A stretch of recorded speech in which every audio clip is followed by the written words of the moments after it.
Un peu avec les mêmes ou presque qu'au rugby.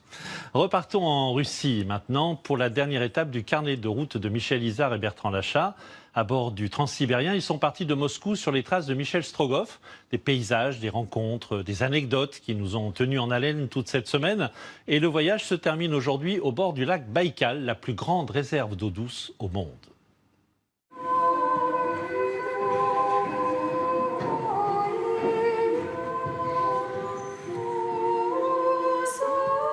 À Irkoutsk, l'église Bogoyalievna est un résumé de l'histoire russe.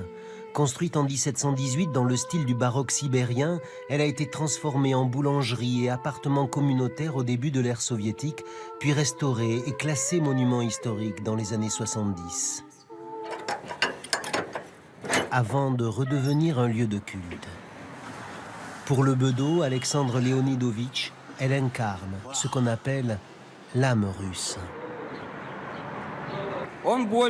C'est le clocher le plus haut de la ville. On voit que l'influence orientale et l'influence occidentale se rejoignent. Ce qui unit les Russes, c'est pas seulement la nationalité, c'est un esprit, c'est une âme.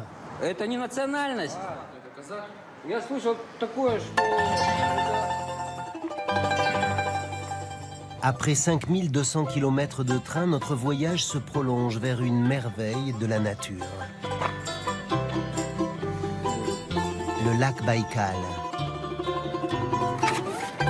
Pour accomplir sa périlleuse mission, Michel Strogoff doit le traverser en affrontant les premières glaces sur un radeau de fortune. Un ferry nous conduit sur l'île d'Olkhon, qu'on appelle l'île des chamans. L'hiver s'attarde, tout est encore à l'arrêt. La pêche est interdite car c'est la période de reproduction du poisson. Le Baïkal est le lac de la démesure, 636 km de long, 79 de large, 1642 mètres de profondeur. À lui seul, il contient 20% des réserves d'eau douce de la planète, mais c'est aussi un territoire de légende. Ces 13 colonnes représentent les 13 dieux des religions du nord de l'Asie. Et l'un de ces dieux est le Baïkal. C'est le seigneur du lac. Alexandre accompagne les touristes dans ces lieux où, selon certaines croyances, les forces de l'esprit rejoignent celles de la terre. Une fois par an, les chamans du monde entier se rassemblent ici pour des cérémonies. Bonjour. Qu'est-ce que vous faites là aujourd'hui? On va chercher de l'eau. Je suis allé partout en Russie et je peux vous dire qu'il n'y a pas d'eau plus pure que celle du Baïkal. Elle descend directement des montagnes. Plus de 300 rivières l'alimentent. On peut boire l'eau? Ouais. Можно пить эту воду? Можно. Oui, bien sûr, on peut.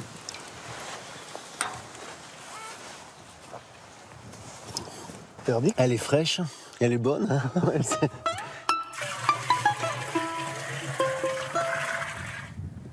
Dans ce village de 4 maisons ressurgit un passé douloureux. Morceaux de bois mangés par le temps, lambeaux d'un camp et d'une usine où les prisonniers transformaient le poisson. Un petit goulag. Mon grand-père est mort au Goulag, plus loin, en Sibérie, à Magadan.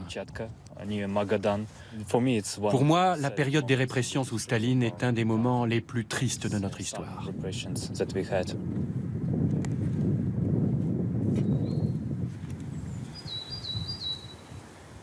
Sur la route, la première fleur du printemps qu'on appelle la fleur des rêves. Et dans les prés qui se réveillent, les marmottes locales. À Gorazima, petit hameau du bout du monde, on s'arrêtera pour écouter la respiration du Baïkal.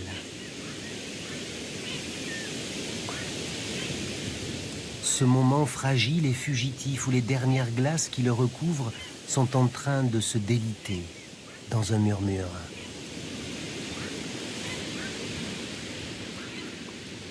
Yuri et sa famille sont les seuls habitants permanents. Depuis 30 ans, ils s'occupent de la station météo. On ne peut pas dire qu'il y a une bonne ou une mauvaise saison pour voir le Baïkal. Il change, il est différent, mais il est toujours beau. Le bon moment, c'est le moment où on est là. L'hiver, il loue son vieux sidecar de la marque soviétique Ural pour des tours sur le lac recouvert par un mètre de glace. Elle marche? Mais bien sûr qu'elle marche. Cet été, il aura la chance de regarder la Coupe du Monde dans un des plus beaux endroits de la planète. Moi, je serai chez moi, bien au chaud devant mon poste. Alors, le Baïkal, je ne verrai pas.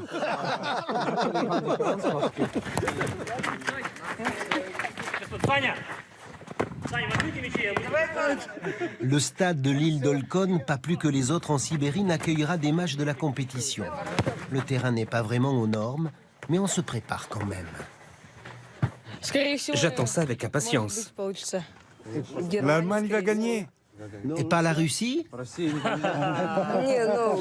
La France est très forte cette année. Alors on va tenter un pari.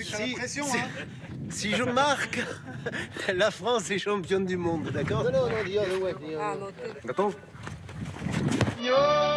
Pour ne pas influencer les bookmakers, nous garderons le suspense.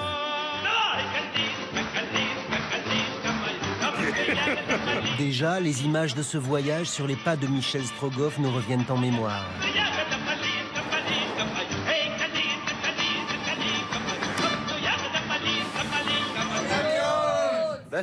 Au revoir.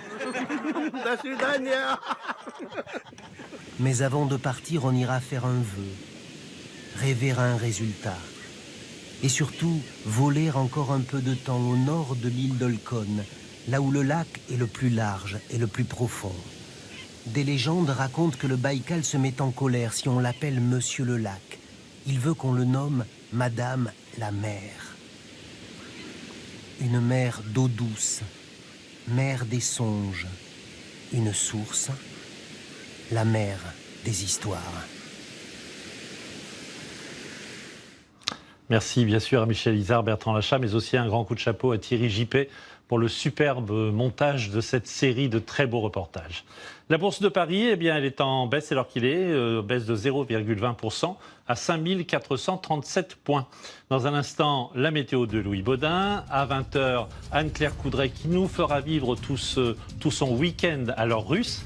Et puis on va se quitter avec ces jolies images de voiliers rassemblés hier au large du Lavandou dans le Var. Un petit avant-goût de vacances pour le week-end. Bon après-midi, bon week-end, on se retrouve très vite. Lundi, ce sera Jean-Pierre Pernaut.